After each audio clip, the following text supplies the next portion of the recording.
బాబాయ్ హోటల్ అంటే బ్రహ్మానందం. ఇన్ని రోజులు ఈ అన్యాయాలు అక్రమాలను ఎవరు గుర్తించలేరు బాబాయ్. ఎన్ని దౌర్జన్యాలు ఎన్ని దురక్రమాలు జరుగుతున్నాయో తెలుసా? ఏమిటవి ఎక్కడ జరుగుతున్నాయి? మన ఊర్లోనేనా? మన ఊర్లో, మన జిల్లాలో, మన రాష్ట్రంలో, మొత్తం భారతదేశంలో జరుగుతుంది బాబాయ్. ఏమిటది? ఎక్కడ జరుగుతుంది? ఏం జరుగుతుంది? అసలు ఈ తల్లులు ఉన్నారు చూసావు, మాతృమూర్తులు. మాతృమూర్తులు పిల్లల్ని ఎంత మోసం చేస్తున్నారో తెలుసా? పిల్లలకు చాక్లెట్ అని ఇచ్చి సగం చాక్లెట్ వీళ్ళే తినేస్తున్నారు. పిల్లలకు ఏ ఐటమ్స్ కొనిచ్చినా సగం ఈ తల్లులే తింటున్నారు బాబాయ్, తల్లులే తింటున్నారు. ఈ అన్యాయాన్ని ప్రశ్నించేవారే లేరా? ఈ దురాక్రమాలను ఆపేవాళ్ళు లేరా? వాళ్ళ కోసం నేను పోరాడాలనుకుంటున్నాను. ఆ తల్లులు ఒక చాలా మంచి పని చేస్తున్నారు. ఈ దేశాన్ని ఉద్ధరించడానికి నడుం కట్టిన తల్లులు ఒక చాలా మంచి పని చేస్తుంటే నువ్వు దురాక్రమం, ఇల్లీగలు, అక్రమం, దుర్మార్గం, దుర్నీతి అని నోటికొచ్చిన పదాలన్నీ వాడి నా తల్లుల గురించి అలా మాట్లాడతావా?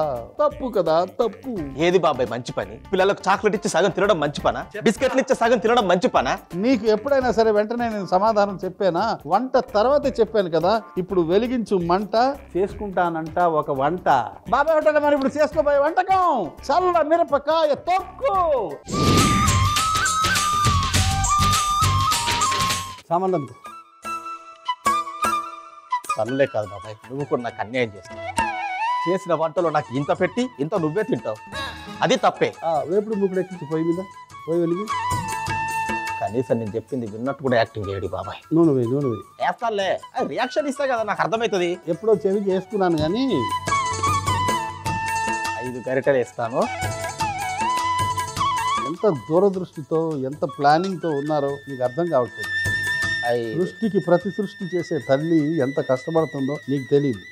వాళ్ళు కష్టపడట్లేదు బాబాయ్, పిల్లల హక్కుని తొక్కేస్తున్నారు. సమాజంలో బాధితులు, బాధించేవారు రకరకాలుగా ఉంటారు. జనాలు అర్థం చేసుకునేదాకా అర్థం కాదు, అర్థం చేసుకునే స్థాయి రావాలి. అప్పటిదాకా మనం అర్థం చేసుకోవాల్సింది నేను కాదు, ఉండాలి. నువ్వు బాబాయ్. అక్రమం చేస్తుంటే అది అక్రమం కాదు, వాళ్ళకి సంబంధించిన హక్కు అంటావా? పిల్లలకి చాక్లెట్ ఇచ్చి సగం తీసుకోవడం అక్రమం? పిల్లలకి ఫ్రూట్ ఇచ్చి సగం తీసుకోవడం సక్రమం కాదా? కాదు, అది దుర్మార్గం బాబాయ్. దుర్మార్గం, దుర్నీతి, ఎన్ని పదాలు చెప్పు, దాంట్లో చాలా ఆంతర్యం ఉంది. చల్లమిరపకాయలు. చల్లమిరపకాయలు ఎలా తయారు చేస్తారు? మంచి చల్ల మిరపకాయలు బయట కొని మజ్జిగలో నానబెట్టి ఎండబెట్టి మళ్ళీ నానబెట్టి మళ్ళీ ఎండబెట్టాలి. సూపర్.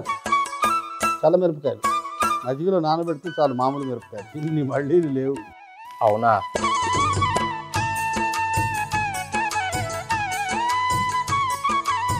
పచ్చిమిరపకాయలు.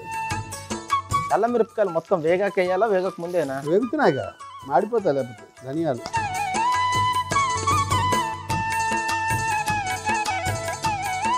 చింతపండు,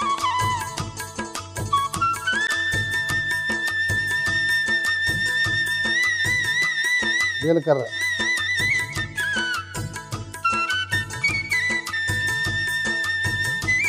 వెల్లుల్లి,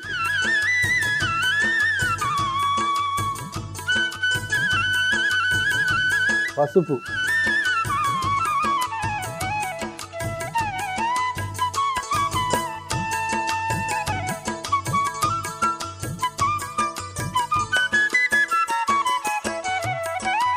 ఎంత మంచి తొక్కి చేస్తున్నాం బాబాయ్.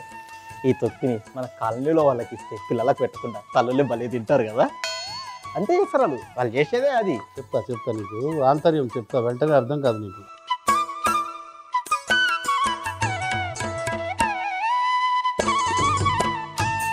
మామూలుగానే చల్లమిరపకాయ తింటే ప్రాణం లేచి వస్తుంది. రుచి పోయిందండి నాకు, ఏదో అరుచి మొదలైందండి, ఏం చేయాలో అర్థం కావట్లేదు అన్నవాడికి ఇంత మజ్జిగనం తిని ఒక చల్లమిరపకాయ కొరికితే ఎక్కడ లేని రుచి వచ్చేస్తుంది. ఇప్పుడేంటి? కొత్తిమీర,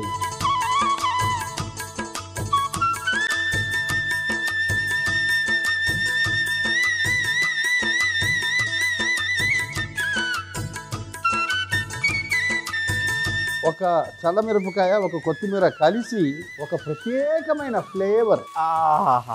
ఎంత బాగుంది సువాసన.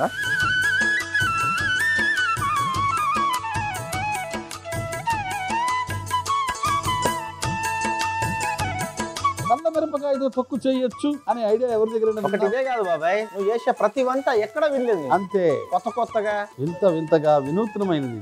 వింతగా కాదు, వినూత్నమైనది. తీసుకెళ్ళి చక్కగా ముద్ద చేసుకుంటారా, కొంచెం ఆ పచ్చిదనం పోవాలంటే. ఆ వేడికి పోద్దులే, నువ్వు వెళ్ళే లోపల తొక్కు తయారు చేసుకుంటారా. రుబ్బుకొని వస్తా.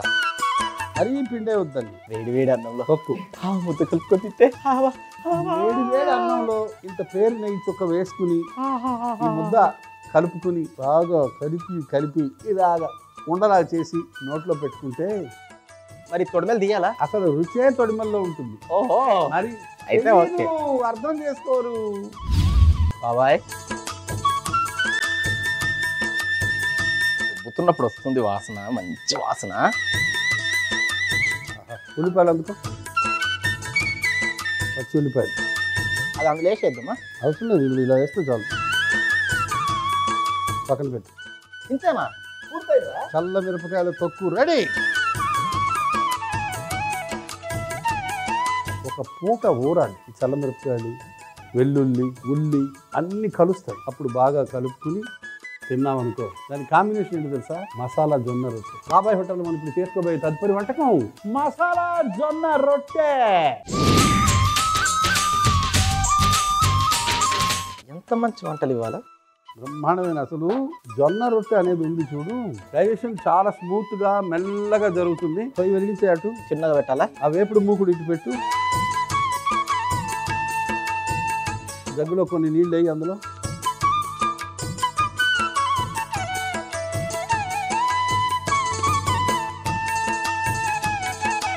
ఎప్పుడూ కూడా మామూలు నీళ్లు వేసి జొన్న పిండి కలపకూడదు, విరిగిపోతుంది.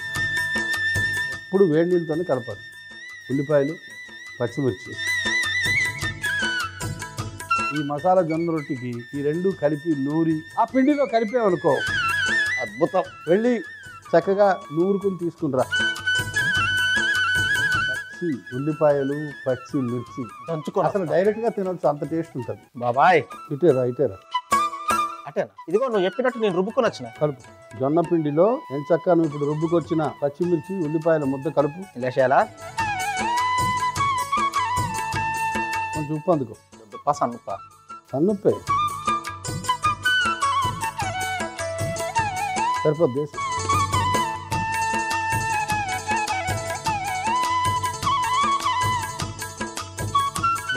జొన్నపిండిలో కాస్త ఉప్పు వేసాము, పచ్చిమిర్చి, ఉల్లిపాయలు ముద్ద వేసాము. ఇప్పుడు అల్లం, వెల్లుల్లి పేస్ట్, గరం మసాలా, జీలకర్ర పొడి, ధనియాల పొడి, పసుపు, కారం పొడి, కొత్తిమీర, ఫుల్ కలుపు. నీళ్ళు లేకుండానే మెత్తగేటట్టుంది కదా పిండి. బాగా కలపాలి.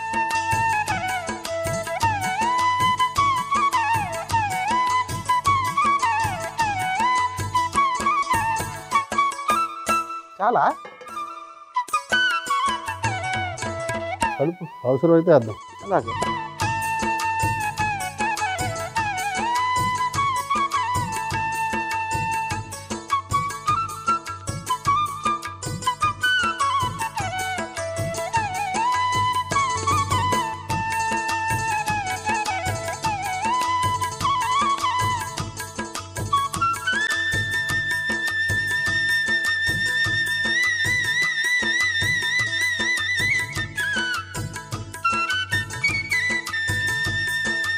రాత్రి పూట ఒక కుండ తీసుకోవాలి. అందులో మధ్యాహ్నం వండిన అన్నం వేయాలి, కొంచెం నీళ్ళు వేయాలి, కొంచెం గోరువెచ్చని పాలు వేయాలి, ఇంత పిసరు పెరుగు వేయాలి, ఉల్లిపాయ ముక్కలు 2-3 వేయాలి, 2-3 పచ్చిమిర్చిలు వేయాలి. రాత్రి అంతా వదిలేదు. పొద్దున్న లేవగానే ఆ పెరుగన్నంలో మనం తయారు చేసుకున్న చల్ల మిరపకాయల తొక్కు నంచుకుంటే నెక్స్ట్ లెవెల్, అద్భుతంగా ఉంటుంది. నిజానికి ఈ మసాలా జొన్న రొట్టె ఇలాగే కూడా తినేవచ్చు, చాలా రుచికరంగా ఉంటుంది. ఉప్పు వేసినా, కారం పడ్డది, అన్ని వాటిని మసాలాలు వాడినాయి. అది కూడా తోడైంది అనుకో, ఇంకా జోడు గుర్రాల పరుగే. ఎంత అందమైన పదం వాడేది, జోడు గుర్రాల పరుగే.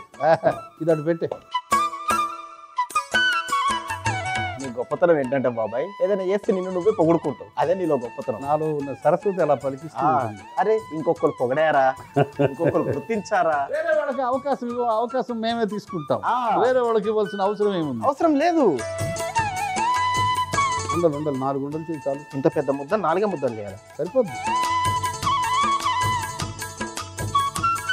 4 తింటే చాలు, మిగతా తర్వాత చూద్దాం. మన బతుకు 4 కోసం ఉండాలి. 4 తల్లులు అలా చేస్తున్నారు. 4 తల్లులు కాదు, 4 తల్లులు అలాగే చేస్తున్నారు బాబాయ్.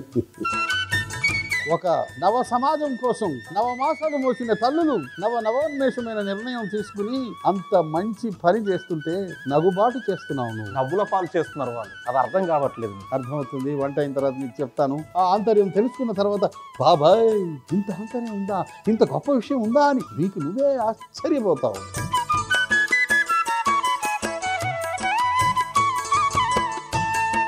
ఒక అరిటాకు పెట్టు. అరిటాక ఇదేంటి కొత్తగా? ఓకే,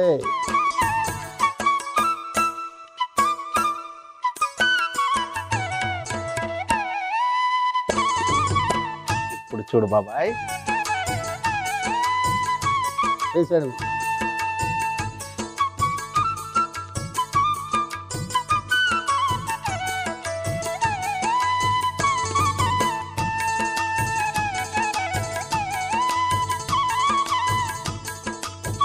అబ్బాబాబా ఎంత బాగా వచ్చింది బాబాయ్. రా మళ్ళీ చేద్దాం. జస్ట్ దాన్ని ఇలా చేయి ఉప్పు.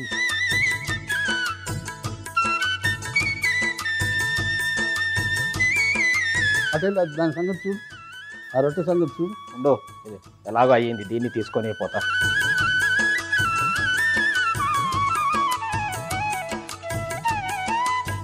రుబ్బు రోడ్డు మీద పెట్టే.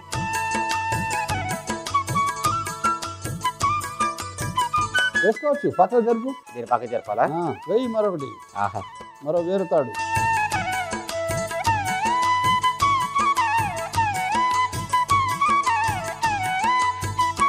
బాబాయ్ ఇప్పుడు కూడా ఆయిల్ అవసరం లేదుగా? వేద్దాం ఒక చుక్క.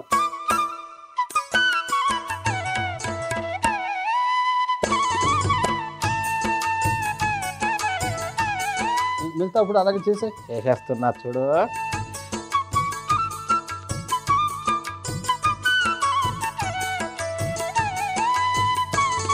చిన్నప్పుడు మా బామ్మ జొన్న రొట్టెలు చేసేటప్పుడు ఇట్లా నీళ్ళు చల్లుకుంటే చేసేది రొట్టెల మీద. అందుకే నేను కూడా ఇంకొంచెం బాగా సేని నీళ్ళు చల్లుకుంటే చేసిన. కరెక్టే కదా?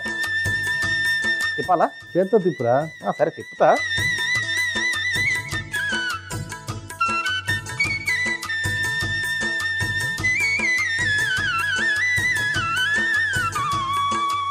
అప్పుడు అమ్మమ్మలు చేసిన వంటకాలు ఇప్పుడు ఆర్గానిక్ పేరుతో అమ్ముతున్నారు. చక్రం తిరుగుతూ ఉంటుందిరా, ఎక్కడ మొదలైందో అక్కడికే మళ్ళీ వెళ్తుంటుంది. దాన్ని యాక్సెప్ట్ చేయాలి. చాలా మంది పెద్ద పెద్ద సినీ స్టార్లు పొద్దున్న బలారం ఏం చేస్తున్నారు తెలుసా? ఇడ్లీ, సాంబార్, దోశ. తర్వాత చెప్తా. తర్వాత చెప్తావా? మరి కాక పెద్ద బిల్డప్ తెలిసినట్టు తెలియదు పెట్టదు. మరి ఏం తింటున్నారు? చచ్చన్నం తింటున్నారా? శక్తి లాక్టోబాసిల్లస్, రకరకాల పేర్లు.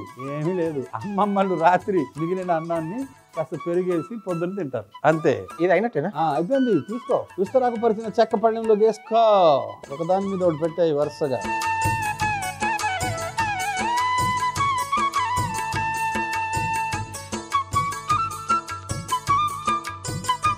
రెండు వంటలు సిద్ధం. ఆగా ఇప్పుడు కొంచెం ఇది ఇంట్లోనే ఉండనా వేరే దాన్ని? చల్ల మిరపకాయ తొక్కుని అరిటాకు పరిచిన పింగాణి పాత్రలోకి మార్చి ఇందులోకా అక్కడ పెడితే సెట్ కాదంటావు.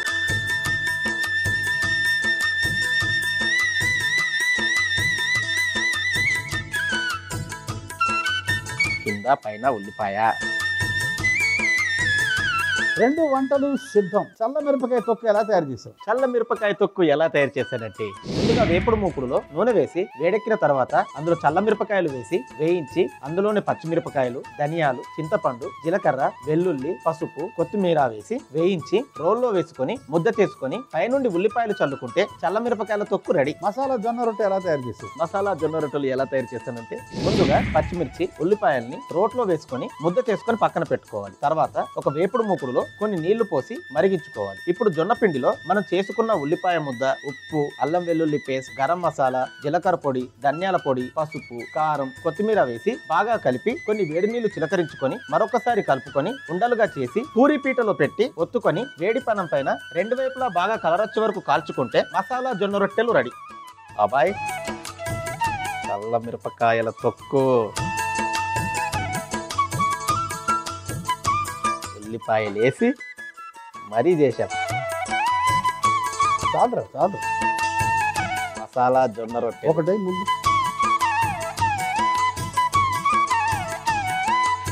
చట్నీ, ఉల్లిపాయ,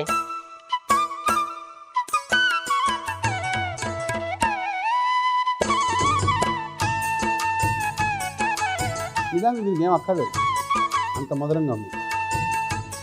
అయితే అనవసరంగా నాతో చట్నీ చేయించావు కదా, ఖాళీగా ఉన్నాననే కదా ఇదంతా. ఉపయోగపడుతుందా? మసాలా జొన్న రొట్టె, ఉల్లిపాయ నంచుకుని తింటే అదొక టేస్ట్. చల్ల మిరపకాయలు తక్కువగా చేసి అది కలిపి తింటే చల్లగా ఉందా? చాలా బాగుంది. చూసారా బాబాయ్, ఇలా పూర్తిగా మనమే తింటే ఎంత సంతోషంగా ఉంటుందో. కానీ తల్లులు ఉన్నారు చూసావు, అన్ని సగం సగం బిస్కెట్లు ఇచ్చి సగం వాళ్ళు తింటున్నారు, చాక్లెట్లు ఇచ్చి సగం వాళ్ళు తింటున్నారు. పాపం ఆ మాట్లాడలేని పిల్లలు ఏం చెప్పుకుంటారు బాబాయ్? ఇదే నేను ప్రశ్నిస్తే దాంట్లో కూడా ఒక ఆంతర్యం ఉందని చెప్పి మళ్ళీ నాకే చెప్తున్నావు. అప్పటి నుంచి చూస్తున్నా ఆంతర్యం చెప్పట్లేవు, ఏం చెప్పట్లేవు. ఇంట్లో నాన్న ఉంటాడు, నాన్న ఏమి చెప్పడు, మనం అర్థం చేసుకోవాలి. భారతీయ సినిమా చూసావా, కమల్ హాసన్ పట్టుకోవడానికి ఒక ఆఫీసర్ వస్తాడు, ఆయన పడక కుర్చీ మీద కూర్చుని ఉంటాడు, ఇలా ఫట్ మన కొడతాడు, ఆ విలన్ పడిపోతాడు, మళ్ళా లేచి మళ్ళా కొడతాడు, మళ్ళీ ఇతను మర్మ విద్యతో కొడతాడు. అప్పుడు కమల్ హాసన్ ఒక క్లోజప్ షాట్ పడుతుంది, భార్య వైపు ఇలా చూస్తాడు, ఏమీ చెప్పడు. ఆమె వెంటనే వెళ్ళి దండం మీద ఆరేసిన బట్టలు తీసుకెళ్తుంది. ఒక్క చూపుతో అర్థం కావాలి. తల్లి ప్రతిదీ బిడ్డకి చెప్పలేదు, డైరెక్ట్ గా ఇండైరెక్ట్ గా చెప్పడానికి ప్రయత్నిస్తుంది. ఒక రొట్టె నేను తిన్నాను, సగం మా అమ్మ లాగేసుకుంది అంటే అర్థం ఏంటి? ఒరే, నువ్వు 100 రూపాయలు సంపాదిస్తే 100 రూపాయలు నీవి కాదురా. సమాజంలో ప్రభుత్వం నడవాలంటే మనం ట్యాక్స్ కట్టాలి. అంటే మనం 100 రూపాయలు సంపాదిస్తే అందులో 25 రూపాయలు, 20 రూపాయలు, 30 రూపాయలు ట్యాక్స్ కట్టాలి. కొంత కుటుంబానికి ఇవ్వాలి, కొంత స్నేహితులకు ఇవ్వాలి. మనకి ఎవరైనా తిరుపతి లడ్డు ఇస్తే మొత్తం మనం తినకూడదు, ఎవరికో నలుగురికి తినిపిస్తే అది న్యాయం, అది ధర్మం. పిల్లలకి ఏం అర్థం అవుతుంది? నువ్వు డైరెక్ట్ గా చెప్తే, ఒరే నువ్వు 100 రూపాయలు రేపు భవిష్యత్తులో సంపాదించావు అనుకోరా, అందులో 25 రూపాయలు గవర్నమెంట్కి ట్యాక్స్ కట్టిర్రా అంటే వాడు ఇంతగా తల్లి వైపు చూస్తాడు. అదే వాడికి ఒక రొట్టె ఇచ్చి అందులో సగం పక్కన పెట్టి, నాన్న ఇది నీది, మొత్తం నీది కాదు, ఈ మొక్క నీది, ఈ మొక్క సమాజానికి స్నేహితులది అని తర్వాత వాడు పెద్ద అయిన తర్వాత వాడికి అర్థమవుతుంది. వాడు 100 రూపాయలు సంపాదించినప్పుడు 50 రూపాయలు ఇవ్వడానికో 40 రూపాయలు ఇవ్వడానికో వాడు సంశయించడు. ఎందుకంటే రొట్టె అమ్మ ఇచ్చినప్పుడు పూర్తిగా ఇవ్వట్లేదు, సగం తీసుకుంటుంది, అలవాటు చేస్తుంది. మొదటి నుంచే చిన్నప్పటి నుంచి అమ్మ అలవాటు చేస్తుంది. త్యాగం. నువ్వు సంపాదించింది మొత్తం నీది కాదు. మా నాన్నగారు నాకు చిన్నప్పుడు బాగా గుర్తు, 20 పైసలు బంగారు కాయిన్లు వచ్చేవి, బంగారం. ఇప్పుడు మా ఇంటికి 20 పైసలు కాయిన్లు వచ్చినా తీసుకెళ్లి ఒక డబ్బాలో పడేసేవాడు. మా నాన్నగారు 4-5 చెల్లెల్లో ఒక చెల్లి బాగా పూర్, ఆమె కోసం దాన్ని జమ చేశారు. సంవత్సరం అయిపోయిన తర్వాత వాళ్ళ ఇంటికి వెళ్ళినప్పుడు, అంటే వాళ్ళు మా ఇంటికి వచ్చినప్పుడు మా నాన్నగారు ఇచ్చేసేవారు. ఓహో, మాకు అప్పుడు అర్థమైంది, ఓహో మనం కొంత త్యాగం చేయాలి మన బంధువుల కోసము అని. నాన్నగారు నేను చూసి అదొకటి నా మనసులో ఇప్పటికీ గుర్తు. ఏది మన సొంతం కాదు, ఏది పూర్తిగా ఇది నాది కాదు. ఇందులో ఇంత ఆంతర్యం ఉందని తెలియక అమ్మల్ని అందరినీ అపార్థం చేసుకున్నాను, అరగంట తిట్టుకున్నాను. తప్పు చేశాను బాబాయ్, అమ్మలందరూ నన్ను క్షమించాలి. ఇప్పుడు నువ్వేమంటావు? సంపాదించింది ఏది పూర్తిగా మనది కాదు అంటావు. ఈ 4 రొట్టెలు కూడా 4 నీకావు, 2 నావి. ఈ 4 ముక్కలు 4 రొట్టెలు తిన్న తర్వాత చెప్పింటే ఎంత బాగుండేది, ఎవరికి ఎంత ప్రాప్తమో.